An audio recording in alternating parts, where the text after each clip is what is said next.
प्रदूषणमुक्त आणि पर्यावरणपूरक प्रवासाला प्रोत्साहन देण्यासाठी भंडारा आगाराला आज 5 ई-शिवाई बस मिळाल्या आहेत. आमदार नरेंद्र भोंडेकर यांच्या हस्ते या बसेसची आकर्षक सजावट करून स्वागत करून लोकार्पण करण्यात आलं.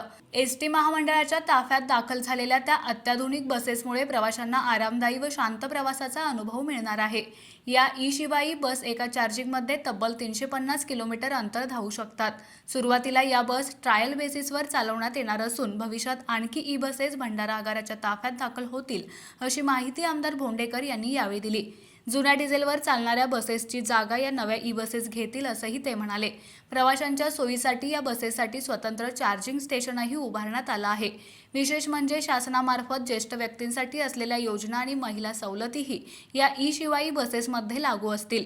त्यामुळे सर्वसामान्यांनाही या आधुनिक प्रवासाचा लाभ घेता येणार आहे. एसटी महामंडळाचे हे पाऊल निश्चितच पर्यावरणाच्या दृष्टीनं महत्त्वाचं मानलं जातंय.